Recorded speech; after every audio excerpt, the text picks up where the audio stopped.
단국대 평범한 일반고는 현실적으로 몇 등급이 합격할까요? 예비 단대생이라면 모르면 안 되는 전형 특징은 무엇일까요? 지금 바로 알아보시죠. 합격선부터 살펴볼게요. 대학에서 발표한 공식 합격선은요, 2025학년도 기준 교과 전형 50%급 평균은 2.43, 70%급 평균은 2.48 등급입니다. 종합 전형 50%급 평균은 2.94, 70%급 평균은 3.00 등급입니다. 50%, 70% 컷을 잠깐 이해하고 넘어갈게요. 모집 인원이 10명일 때 최종 등록자 10명 중 5등인 학생의 성적이 50% 컷이고 10명 중 7등인 학생의 성적이 70% 컷입니다. 주요 학과들의 경우에는 어땠을까요? 공식으로 발표하는 주요 학과들의 교과 전형 50%, 70% 컷은 다음과 같았고요. 종합 전형의 50%, 70% 컷은 다음과 같았습니다.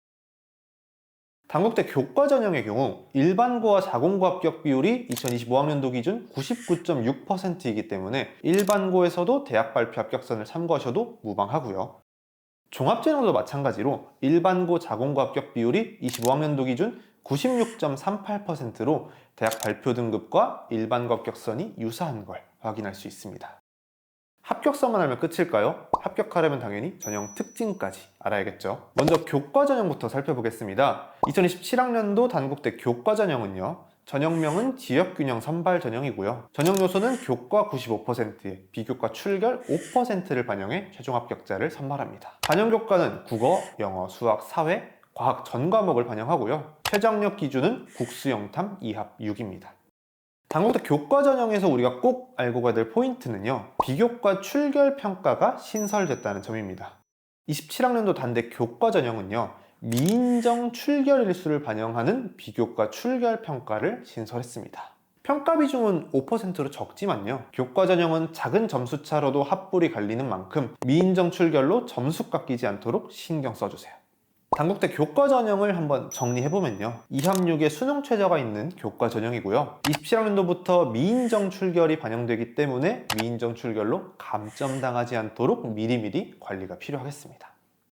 다음으로 많이들 궁금해하시는 종합전형 살펴보겠습니다. 27학년도 단국대 학생부 종합전형은 DKU 인재전형, 서류형과 면접형 두 가지 전형으로 운영하고 있습니다. 먼저 서류형부터 살펴보겠습니다. 서류형의 전형 요소는요, 서류 100%로 학생들 선발하고 있고 수능 최저 학력 기준은 없습니다. 서류평가 방법의 경우에는 27학년도는 현재 미공개이나 과거 3개년 동안 학업 역량 45%, 진로 역량 35%, 공동체 역량 20%로 평가했기 때문에 27학년도 역시 동일할 가능성이 크겠습니다.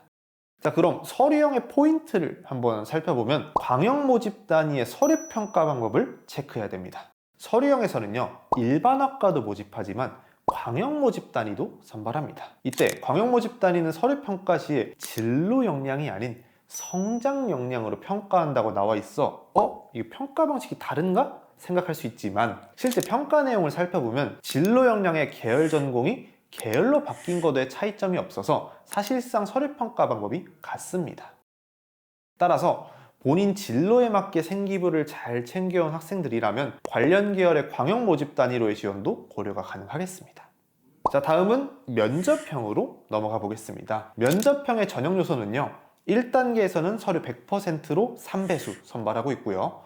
2단계에서는 1단계 성적 70%에 면접 30%를 반영해 최종 합격자를 선발하고 있습니다. 수능 최저 학력 기준은 없고요.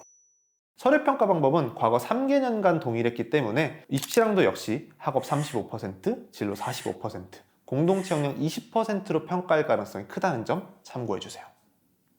면접형의 포인트를 한번 살펴보자면 높은 진로 역량 평가 비중입니다. 면접형은 진로 역량을 45%로 전체 중 절반 가까이 평가하고 있기 때문에 같은 내신 등급이더라도요, 계열, 전공 관련 교과목을 다수 선택하고 그 성취도가 높은 학생, 계열 전공 관련 교과목 성적이 꾸준히 상승한 학생, 계열 전공 관련 다양한 활동을 경험해온 학생들이 면접형에서 유리한 평가를 받을 수 있겠습니다.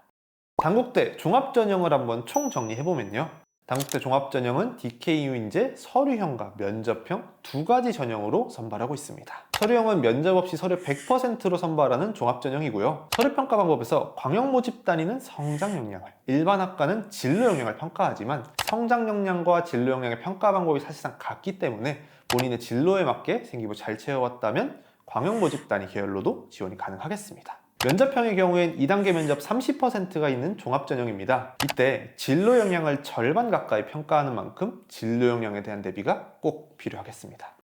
그럼 일반고 학생들은 무엇을 노리고 어떻게 준비하면 될까요? 넘어가기 전에 잠깐 혹시 궁금한 대학이 있다면 지금 댓글 남기고 구독, 알림 설정하고 기다려주세요. 우리 2등급 초반에서 2등급 중반 학생들 교과 전형을 고려해 볼 수 있습니다. 이때 2학력 최저였기 때문에 최저 충족 여부 꼭 체크해 주시고요. 비교과 출결 5%가 신설됐다고 말씀드렸죠. 미인정 출결을 반영하기 때문에 이 미인정 출결로 감점되지 않도록 꼭 주의해 주세요. 2등급 중반에서 3등급 초반 학생들은 종합전형을 고려해 볼 수 있습니다. 이때 종합전형이라도 2등급 후반까지는 내신 반드시 올려주시고요. 종합전형은 크게 서류형과 면접형 두 개 전형으로 선발하고 있었죠. 이때 서류형은 면접 없이 100%로 선발하는 종합전형인데 광역 모집 단위의 서류평가 방법이 일반 학과랑 사실상 같다고 말씀드렸죠. 자신의 진로에 맞게 생기부 잘 챙겨온 학생이라면 광역 모집 단위로의 지원도 고려할 것을 추천드립니다. 면접형의 경우에 2단계 면접 30%가 반영되니 면접 신경 써주셔야겠고요. 진로 역량 평가 비중이 절반 가까이 됐죠. 따라서 남은 기간 진로 역량에 대한 보완이 필요하겠습니다. 오늘 영상이 도움이 되었다면 주변에 꼭 공유해주세요. 이 단순한 정보를 몰라서 잘못된 원서를 쓰거나 합격 기회를 놓친 학생들이 너무도 많습니다. 복잡한 입시 대비 하나라도 더 도움드릴 수 있도록 함께 고민하겠습니다. 끝까지 파이팅입니다.